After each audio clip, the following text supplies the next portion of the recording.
अवधूत चिंतना श्री गुरुदेव दत्त।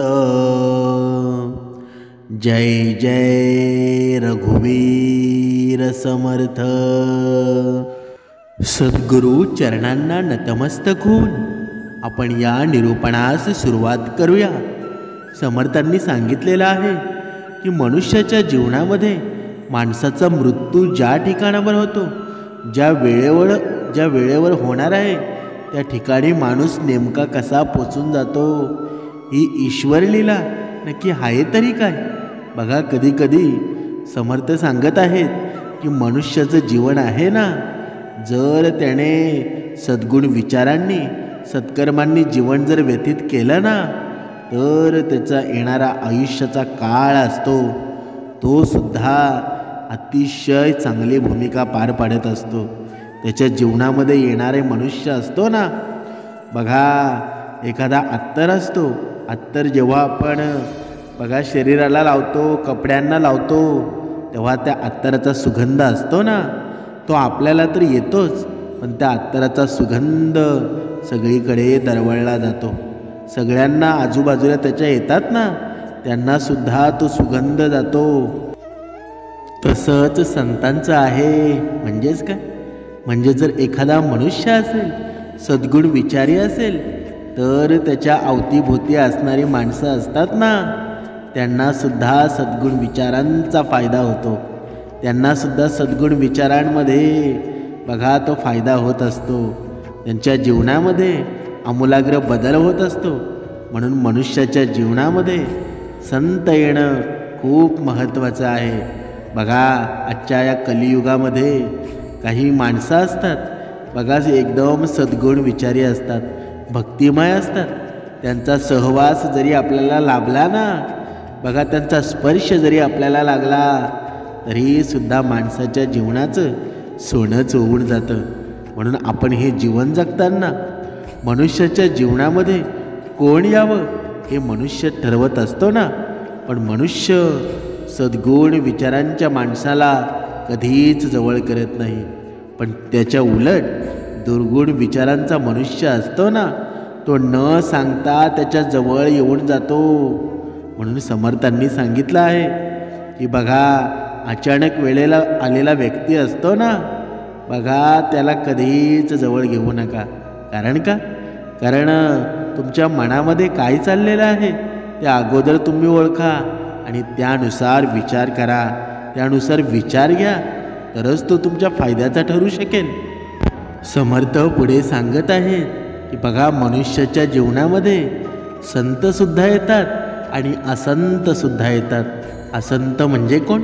म्हणजे दुर्गुण विचारांचा, आणि संत म्हणजे अतिशय सद्गुण विचारांचा।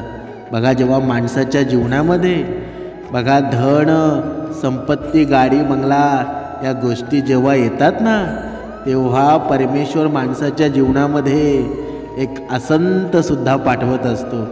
पण त्या असंताला जवळ करणं, असंताचं ऐकणं हे आपल्यावर असतं। ज्याच्या जीवनामध्ये बघा भरपूर श्रीमंती असते, भरपूर धन असतं, त्याच्या जीवनामध्ये असंतसुद्धा असतो। पण त्या असंताचं ऐकायचं, असंताला जवळ करायचं की दूर करायचं हे आपल्यावर अवलंबून असतं। जो व्यक्ती असंताला जवळ करतो त्याच्या संपत्तीचा नाश होतो, त्याची तो बर्बाद व्हायला वेळ लागत नाही।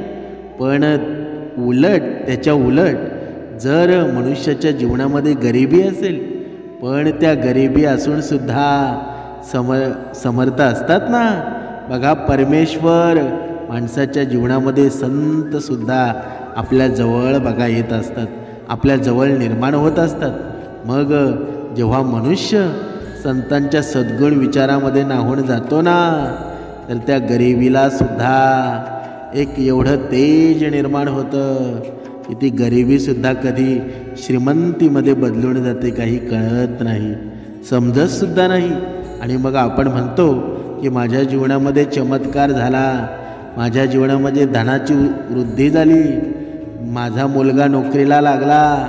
पण म्हणून भगवंताच्या नामाचं उच्चार, नामाचं नामस्मरण कधीही मनुष्याने सोडू नये. कारण जोपर्यंत माणसाच्या जीवनामध्ये संत असतात ना, तोपर्यंत माणसाच्या जीवनाची अधोगती कधीच होत नाही. उलट त्याच्या जीवनामध्ये आमूलाग्र बदल घडून येतो, पण अधोगती मात्र कधीच होणार नाही. बघा, आपण पाहत होतो की माणसाचा मृत्यू ज्या ठिकाणावर होतो, ज्या वेळेवर होणार आहे, माणूस नेमका तिथे कसा पोचतो. बघा, एका उदाहरणाद्वारे आपण स्पष्ट करू. बघा, मानवी जीवनामध्ये वेळ, परिस्थिती आणि ठिकाण खूप मोठी भूमिका बजावत असते. कारण काही वेळेला जे काही घडणार असतं ना, त्याच्यानुसार परिस्थिती बनत जाते. बघा, कलियुगामध्ये एक चक्रवर्ती सम्राट होता, ज्याचं नाव सम्राट विक्रमादित्य होतं. सर्वांना सम्राट विक्रमादित्य कोण आहेत हे सर्वांना माहीत असेल.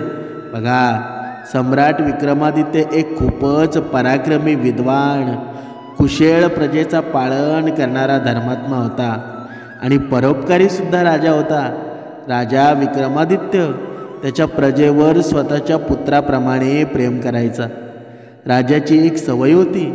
राजा रात्री वेषांतर करून त्याच्या नगरामध्ये प्रजेची हालचाल जाणून घेण्यासाठी रोज जात असे. एके दिवशी राजा अशाच प्रकारे वेश बदलून रात्री नगरात भ्रमण करण्यासाठी निघाला आणि भ्रमण करता करता मध्यरात्र झाली. मध्यरात्रीच्या या वेळीच बघा, राजा त्याच्या नगराची परिक्रमा करत होता आणि राजा परिक्रमा करण्याच्या ज्या मार्गावरून जात होता, त्या मार्गाच्या दुसऱ्या बाजूला खूप घनदाट असं जंगल होतं. अचानक त्या राजानं पाहिलं की एक तरुण लाकूड तोड्या खांद्यावर कुऱ्हाड घेऊन जंगलामध्ये चालला आहे आणि त्यानंतर तो तरुण लाकडं तोडण्यासाठी एका झाडावर चढला आणि इतक्यात राजा विक्रमादित्यने ते पाहिलं. एक खूपच भयानक असं अस्वल बघा धावत धावत त्या वृक्षाच्या दिशेनं येत होतं आणि त्यानंतर तो अस्वल त्याच झाडावर चढला, ज्या झाडावर तो तरुण लाकडं तोडण्यासाठी चढला होता. बघा, त्या अस्वलाला झाडावर चढताना पाहून राजाला खूपच आश्चर्य वाटलं, कारण अस्वल कधी झाडावर चढू शकत नाही. जेव्हा त्या तरुण लाकूड तोड्यानं अस्वल त्याच्या दिशेनं येत आहे हे पाहिलं, तेव्हा त्याला खूप भीती वाटू लागली. भीतीनं त्याने हातपाय थरथरू लागले आणि याच भीतीनं त्यानं ज्या झाडाच्या फांदीला हात पकडला होता, तो त्याचा हात सुटला व तो झाडावरून खाली पडला. अशा प्रकारे या तरुणाचे प्राण तिथेच निघून गेले. त्यानंतर तो अस्वल झाडावरून खाली उतरला. राजा हा सर्व प्रकार पाहत होता की कशा प्रकारे अस्वल झाडावर चढला आहे आणि त्यानंतर तो लाकूड तोड्या तरुण झाडावरून खाली पडून त्याचा मृत्यू कसा झाला आहे. जेव्हा अस्वल खाली उतरला तेव्हा त्या अस्वलाने एका सुंदर मुलीचं रूप धारण केलं आणि त्यानंतर ती सुंदर मुलगी जंगलातच असणाऱ्या एका विहिरीजवळ गेली व विहिरीच्या बघा त्या काठावर बसली. राजा लांब उभा राहून कुतूहलपणे ही सर्व हकीकत पूर्ण प्रकार पाहत होता. राजा विचार करत होता की हा अस्वल जो आता मुलगी झाला आहे तो पुढे काय करेल. बघा, थोड्या वेळानंतर राजाचे 2 शिपाई जे रात्रपाळीवर होते ते त्या विहिरीजवळ आले आणि ते दोघे एकमेकांचे सख्खे भाऊ होते. छोट्या भावाची नजर जेव्हा विहिरीजवळ पडली तेव्हा त्याला एक सुंदर मुलगी दिसली. तेव्हा छोटा भाऊ मोठ्या भावाला म्हणाला, दादा बघ, त्या विहिरीच्या काठावर किती सुंदर मुलगी बसली आहे. माझं मन करत आहे की मी या मुलीसोबत लग्न करावं. तेव्हा मोठा भाऊ म्हणाला, बघा, मोठा भाऊ असताना छोटा भाऊ लग्न कसा करू शकतो. बघा, मी मोठा आहे आणि म्हणूनच तुझ्या आधी मी लग्न करणार आणि म्हणूनच या मुलीसोबत मी लग्न करणार आहे. तेव्हा छोटा भाऊ म्हणाला, या मुलीला पहिलं मी पाहिलं आहे आणि म्हणूनच तिच्यासोबत लग्न मीच करणार. तेव्हा मोठा भाऊ म्हणाला, आपण उगाचच भांडण करत आहोत. आपण असं केलं की या मुलीलाच विचारलं की ही आपल्या दोघांपैकी कोणासोबत लग्न करू इच्छित आहे, आणि ज्याच्यासोबत ही मुलगी लग्न करू इच्छित असेल ना, आपल्या दोघांपैकी तोच या मुलीसोबत लग्न करेल. बघा, अशा प्रकारे आपापसात ठरवून दोघं भाऊ त्या मुलीजवळ पोचतात. मोठ्या भावाने त्या मुलीला प्रश्न विचारला, हे सुंदर स्त्री, तू कोण आहेस आणि इथे कशासाठी आली आहेस, इथे काय करत आहेस? बघा, तेव्हा ती मुलगी म्हणाली, मी जवळच्याच एका गावामध्ये राहते आणि माझ्या नवऱ्याला शोधत मी इथे आले आहे. तेव्हा छोटा भाऊ म्हणाला, तुझा नवरा कुठे आहे? तुझी जर इच्छा असेल तर त्याला शोधण्यासाठी आम्ही तुझी मदत करू शकतो. तेव्हा ती मुलगी म्हणाली, आता तर मी कुमारिका आहे आणि एका चांगल्या वराच्या शोधात मी निघालेली आहे. त्याच माझ्या नवऱ्याला मी शोधत आहे.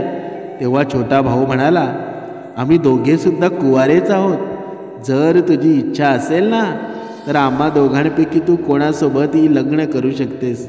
बघा, तेव्हा ती मुलगी म्हणाली, मी तुम्हा दोघांपैकी कोणा एकासोबत लग्न करू शकते, परंतु माझी एक अट आहे.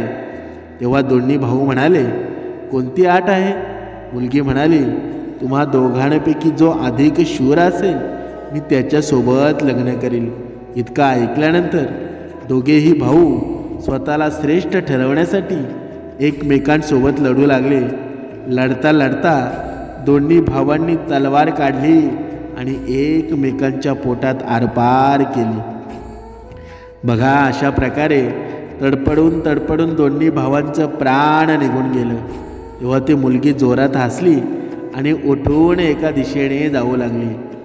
ती मुलगी आता काय करणार असा विचार करत राजा विक्रमादित्य थोडा अंतर ठेवून त्या मुलीच्या मागे मागे चालू लागला. हळूहळू सकाळसुद्धा झाली, परंतु राजा विक्रमादित्य एका अस्वलाने झाडावर चढण्यापासून त्यांचं एका सुंदर मुलीमध्ये वेषांतर करणं ही विचित्र घटना पाहून त्याची शुद्ध पूर्णपणे हरवून बसले होते. त्यांना त्यांच्या राज्याच्या भुकेचा, तहानेचा काहीच ध्यान राहिलं नव्हतं. त्यांना फक्त हीच गोष्ट लक्षात होती, त्यांना त्या सुंदर मुलीबद्दल आता जाणून घ्यायचं होतं. बघा, राजाला त्या मुलीबद्दल जाणून घेण्याची उत्कंठा खूपच वाढली होती. त्यामुळे राजा त्या मुलीपासून ठराविक अंतर ठेवून तिच्या मागे मागे चालत होता.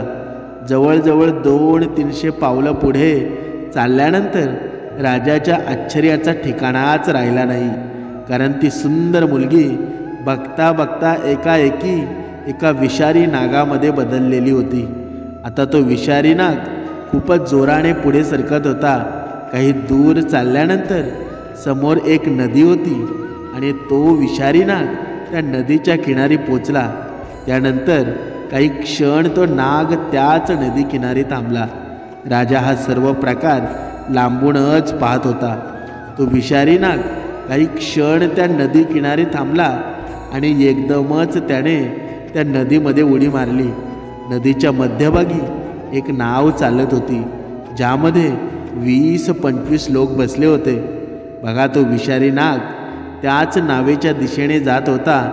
सम्राट विक्रमादित्य बघा किनाऱ्यावर उभं राहून सर्व दृश्य पाहत होता.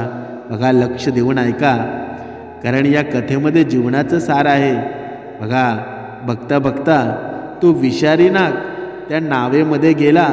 त्या नावेमध्ये नाग आला. बघा, नाग आला आहे हे पाहून नावेमधील सर्व लोकांमध्ये गडबड निर्माण झाली आणि जो तो स्वतःचा प्राण वाचवण्यासाठी नावेमधून पाण्यामध्ये उडी मारू लागला. बघा, त्या लोकांपैकी ज्यांना पोहता येत होतं ते तर कसोबसं नदीमध्ये पोहून किनाऱ्यावर आले आणि ज्या लोकांना पोहता येत नव्हतं ते सर्व लोक पाण्यामध्ये बुडून मरण पावले. बघा, थोड्या वेळानंतर तो नाग नदीतून बाहेर निघाला आणि नदीच्याच किनाऱ्यावरून पुढे पुढे सरकू लागला. सम्राट विक्रमादित्य त्या नागाच्या मागे मागे चालले होते. काही दूर गेल्यानंतर राजा विक्रमादित्याला आश्चर्याचा परत मोठा धक्का बसला, कारण त्या नागाने आता पुन्हा त्याचं रूप बदललं होतं. आता तो नाग एका म्हाताऱ्या ब्राह्मणाच्या रूपामध्ये आला होता. राजा विक्रमादित्याने विचार केला की आता हीच योग्य वेळ आहे याच्याकडून माहिती काढण्याची. मी जाणून घेतो की एवढे रूप का बदलत आहे आणि लोकांना का त्रास देत आहे. हा आता एक वृद्ध ब्राह्मण आहे, त्यामुळं मी याला विचारल्यावर नक्कीच मला हा सर्व माहिती सांगेल. हाच विचार करून राजा विक्रमादित्य जोरात जोरात चालत ब्राह्मणाच्या दिशेने जाऊ लागला. राजा त्याची पावलं भराभर टाकत होता. कसंही करून त्या ब्राह्मणाजवळ पोचू इच्छित होता. बघा, थोड्या वेळानंतर राजा त्या ब्राह्मणाजवळ पोचला आणि ब्राह्मणाला हात जोडून प्रणाम केला. वृद्ध ब्राह्मणाने राजाला आशीर्वादसुद्धा दिला आणि त्यानंतर राजा विक्रमादित्यानं त्या ब्राह्मणाला विचारलं, तुम्ही कोण आहात? तेव्हा तो ब्राह्मण म्हणाला, तुला दिसत नाही का मी एक ब्राह्मण आहे? तेव्हा राजा म्हणाला, तुम्ही खोटे बोलत आहात, तुम्ही ब्राह्मण नाहीत. तेव्हा ब्राह्मण म्हणाला, मग तूच सांग मी कोण आहे? तेव्हा राजा म्हणाला, तू तो नाहीस जो दिसत आहेस. ब्राह्मण परत म्हणाला, मी जो कोणीही असो तुला त्याच्याशी काय घेणं देणं नाही. तू तुझ्या कामाशी काम ठेव आणि तुझा रस्ता पकड. बघा, राजा म्हणाला, सत्य काय आहे हे जाणून घेतल्याशिवाय मी तुझा पाठलाग सोडणार नाही. तुम्हाला सत्य सांगावंच लागेल. तेव्हा ब्राह्मण म्हणाला, मी तुला सांगितलं तर आहे की मी एक ब्राह्मण आहे. राजा परत म्हणाला, तुम्ही माझ्याशी खोटं बोलत आहात. तुम्ही माझ्याशी खोटं बोलू शकत नाही. मला तुमच्याबद्दल सर्व सत्य माहीत आहे. मी तुमचा तेव्हापासून पाठलाग करत आहे जेव्हा तुम्ही एक अस्वल बांधला होता. त्या वेळेला तुम्ही एका तरुण लाकूड तोड्याला मारलं. त्यानंतर तुम्ही एका सुंदर मुलीमध्ये वेषांतर केलं आणि 2 शिपाई भावांना एक दुसऱ्याच्या हाताने मारून टाकलं. आणि त्यानंतर तुम्ही एक विषारी नागाचे रूप धारण केलं व नदीमधून जाऊन नावेमध्ये प्रवेश केलात. आणि तुमच्या भीतीमुळं नावेमध्ये असलेले लोक घाबरले. त्यांच्यामधील लोकांनी नदीमध्ये उड्या मारल्या आणि ज्यांना पोहता येत होतं ते वाचले, परंतु ज्यांना पोहता येत नव्हतं त्यांचा मृत्यू होऊन गेला. आता तुम्ही एका वृद्ध ब्राह्मणाचा बघा रूप धारण केला आहे. मला लवकर सत्य सांगा की तुम्ही कोण आहात? तेव्हा तो ब्राह्मण म्हणाला, जर मी तुला नाही सांगितलं तर? हे ऐकून राजा त्याची तलवार काढली आणि म्हणाला, तुला जर नसेल सांगायचं मग मरण्यासाठी तयार राहा. तुला माहीत नसेल, परंतु ही राजा विक्रमादित्याची नगरी आहे आणि मी येथील राजाचा एक प्रामाणिक नोकर आहे. या धर्माचा बघा, या धर्मात्मा राजाच्या नगरीमध्ये इतक्या लोकांचे प्राण घेतल्यानंतर तू जिवंत राहू शकत नाहीस. आता तू मरण्यापूर्वी मला सांग की तू कोण आहेस? बघा, राजा विक्रमादित्याची ही धमकी ऐकून तो वृद्ध ब्राह्मण जोरामध्ये हसू लागला आणि म्हणाला, मला माहीत आहे की ही महाप्रतापी सम्राट विक्रमादित्य यांची राजधानी आहे आणि मला हे सुद्धा माहीत आहे की तू स्वतः विश्वप्रसिद्ध सम्राट विक्रमादित्य आहेस. परंतु तरीसुद्धा एक गोष्ट आहे, तू मला नाही मारू शकत. तर एक दिवस असा येईल की मीच तुला मारण्यासाठी येणार आहे. तेव्हा ब्राह्मणाचं हे बोलणं ऐकून राजा विक्रमादित्य विचार करू लागला, हा तर कोणी महान व्यक्ती दिसत आहे, कारण याने मला या वेशात ओळखलं आहे. कारण राजा वेषांतर करून नगराचा भ्रमण करण्यासाठी निघाला होता. कोणीही राजाला ओळखू नये म्हणून राजाने वेषांतर केलं होतं. राजा विचार करत होता, ज्याने मला या वेशात सुद्धा ओळखलं आहे मग तो एखादा छोटा व्यक्ती बघा असूच शकत नाही. त्याने त्या राजाच्या बघा त्या ब्राह्मणासमोर विनम्र स्वरात म्हणाला, तुम्ही मला ओळखलंच आहे तर कृपा करून मला सांगा की तुम्ही नक्की आहात कोण? बघा, तेव्हा तो ब्राह्मण बघा राजाला म्हणाला, कोणीतरी हे सत्यच म्हटलं आहे की या जगात 4 प्रकारचे हट्ट प्रसिद्ध आहेत. एक राजाचा हट्ट, एक बाल हट्ट, एक स्त्री हट्ट आणि एक योग हट्ट. तू राजा आहेस आणि राजहट्टावर तू अडवून राहिला आहेस. माझ्याबद्दल सत्य जाणल्याशिवाय तू ऐकणार नाहीस आणि म्हणूनच मला तुला हे सांगावं लागेल की मी कोण आहे. हे राजन, लक्ष देऊन ऐक की मी कोण आहे आणि मी तुमच्या राजधानीमध्ये का आलो आहे. बघा, त्यानंतर वृद्ध ब्राह्मणाने राजाला सांगण्यास सुरुवात केली. हे राजन, मी तुला सांगत आहे की मी कोण आहे. लक्ष देऊन ऐक. कुठल्याही शब्दावर दुर्लक्ष करू नकोस, अन्यथा तुला त्याचा पश्चाताप करावा लागणार आहे. माझं नाव काळ आहे. तुला माहीत आहे की या जगामध्ये जितके पण प्राणी आहेत त्यांचा मृत्यू निश्चित आहे आणि म्हणूनच या भूमीला मृत्यूलोक असं म्हटलं जातं. जेव्हा प्राणी मातेच्या गर्भामध्ये येतो व जेव्हा त्याचे सर्व अंग विकसित होतात त्यानंतर त्याच्यामध्ये आत्मा प्रवेश करत असतो. अर्थातच तो एक सजीव बनतो आणि त्याच वेळेला त्याच्या मृत्यूची वेळ, ठिकाण आणि मृत्यूचं कारण अर्थातच त्याचा मृत्यू कशा प्रकारे होणार आहे हे विधाताद्वारे निश्चित केलं जातं. हे राजन, तू हे सुद्धा जाणून घे, या जगातील प्रत्येक प्राण्याच्या जन्म मरणाचा लेखाजोखा चित्रगुप्ताजवळ आहे. जेव्हा पण कुठल्याही प्राण्याची मृत्यूची वेळ जवळ येते तेव्हा चित्रगुप्त धर्मराजाला याची सूचना देतो. सर्व प्राण्यांच्या मृत्यूचा विभाग हा भगवान शंकराजवळ आहे. त्यामुळे धर्मराज त्या प्राण्याला मृत्यू प्रदान करण्याची आज्ञा भगवान शंकराजवळून मागतात. जेव्हा भगवान शिव आज्ञा देतात तेव्हा धर्मराज मला अर्थात काळाला आज्ञा देतात. त्यानंतर मी मृत्यूलोकावर म्हणजेच पृथ्वीवर येतो. मला हे माहीत आहे की कोणत्या प्राण्याचा कोणत्या वेळी, कोणत्या ठिकाणावर आणि कशा प्रकारे मृत्यू होणार आहे. मी त्या प्राण्याला निश्चित वेळेवर, निश्चित स्थानावर घेऊन जातो किंवा तिथे त्याला पोचवतो जिथे त्याचा मृत्यू लिहिलेला आहे.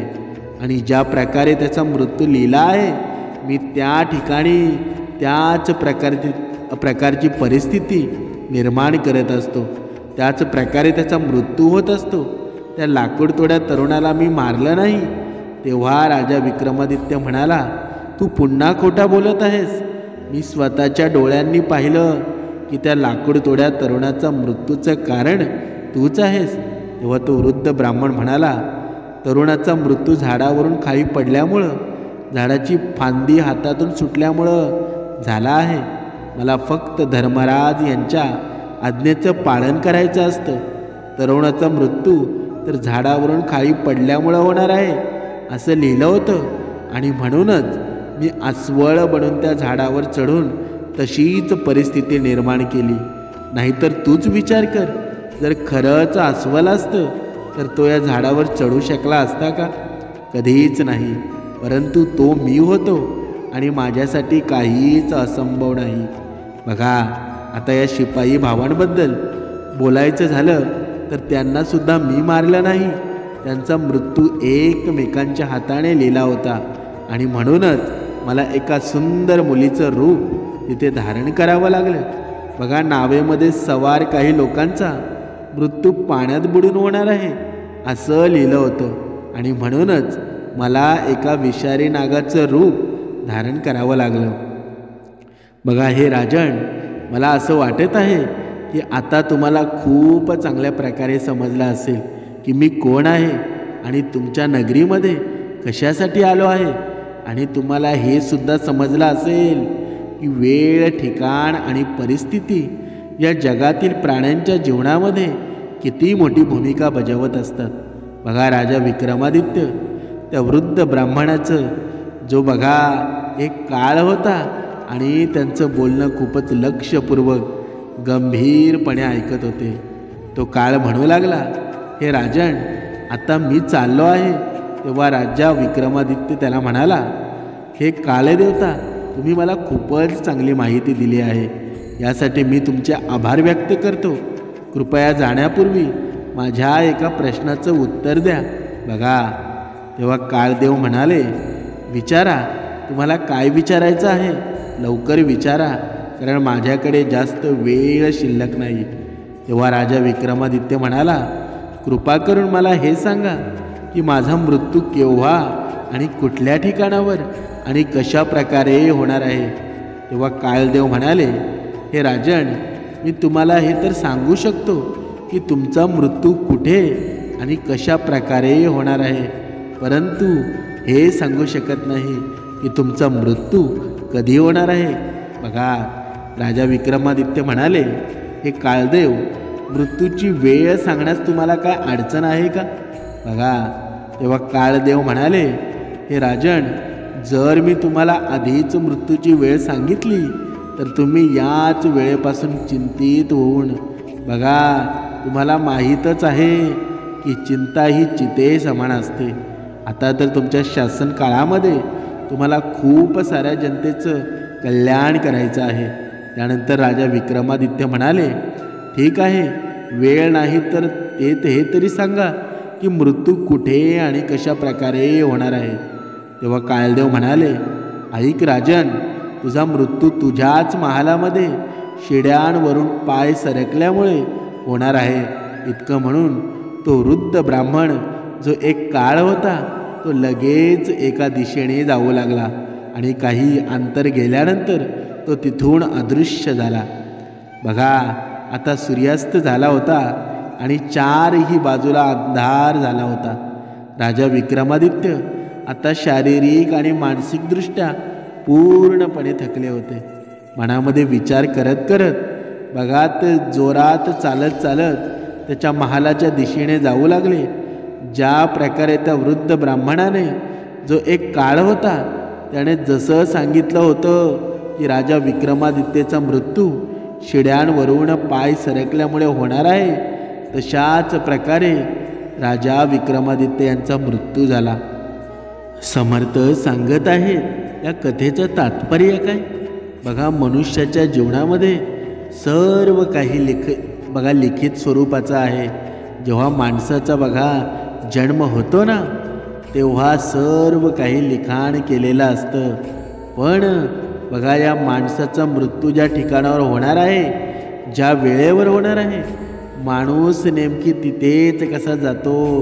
बघा, या गोष्टीचं गूढ मात्र आपल्याला सर्व मानवजातीला पडलेलं असतं. पण सर्व प्रश्नांची उत्तरं या निरूपणामध्ये तुम्हाला मिळालेली असतील. पण समर्थ सांगत आहेत की आपला मृत्यू ठरलेला आहे. या मृत्यू लोकामध्ये आपण बघा, एका चित्रपटामध्ये जे कलाकार असतात ना, त्या कलाकारांसारखे आहोत. पण कोणाची भूमिका कशी आहे, किती भूमिका गाजवायची आणि किती लोकांच्या मनावर अधिराज्य प्रेम करायचं, हे प्रत्येक मनुष्यावर अवलंबून आहे.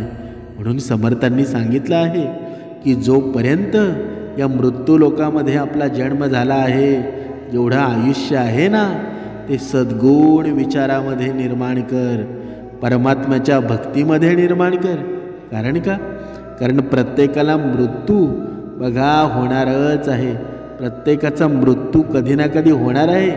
अमर असा या जगामध्ये कुणीच नाही, कुणी होणारसुद्धा नाही. म्हणून समर्थांनी सांगितलं आहे की तुम्हाला हा सुंदर भक्तीचा मार्ग सांगितला आहे, जिथे तुमच्या जीवनाचं सार तर आहेच, पण तुम्हाला आनंदी या जगामध्ये जर कोणता मार्ग आनंदी आणि सुखी होण्याचा असेल ना, तर ते आहे परमेश्वराचं चिंतन, परमेश्वराचं भजन. जेव्हा तुम्ही परमेश्वराचं भजन कराल, जेव्हा तुम्ही मनोभावे परमेश्वराची उपासना कराल, बघा, या मनाला किती समाधान निर्माण होतं. पण आजचा मनुष्य, या कलियुगातील मनुष्य, हे मात्र विसरला आहे. त्याला असं वाटत आहे की माझ्याकडे धन यावं, श्रीमंती यावी. पण समर्थ सांगत आहेत, तुला जेवढं तुझ्या जीवनभर मृत्यूपर्यंत टिकेल ना, ते सर्व काही तुला मी दिलेलं आहे, त्याची तू चिंता करू नकोस. पण तुझ्या जीवनामध्ये भक्ती निर्माण कशी करता येईल, सद्गुण विचारांची शिदोरी कशी निर्माण करता येईल, हे सर्व तुला करायचं आहे. पण मनुष्य मात्र असं कधीच करत नाही. ज्या मनुष्याला हे समजतं ना, सद्गुण विचार निर्माण करतो, नामस्मरण करतो, उपासना करतो, त्याच्या जीवनामध्ये भगवंत आल्याशिवाय राहत नाही. आणि ज्याच्या जीवनामध्ये संत येतात, भगवंत येतात याचं जीवनाचं सार्थक झाल्याशिवाय कधीच राहत नाही. म्हणून समर्थांनी सांगितलेलं आहे की मनुष्याचं जीवन कसं व्हायचं हे प्रत्येकावर अवलंबून आहे. ज्याचा त्याने करावा विचार. म्हणजेच या बघा मृत्यू लोकापासून जेव्हा आपला मृत्यू होईल तेव्हा आपण स्वर्गात जायचं की नरकात जायचं हे तुमचं आयुष्य ठरवत असतं, तुमचे कर्म ठरवत असतात. म्हणून जोपर्यंत जिवंत आहोत ना तोपर्यंत चांगले कर्म करा. कारण आपण नरकात जायचं की स्वर्गात जायचं हे आपण स्वतः ठरवत असतो. जय जय रघुवीर समर्थ.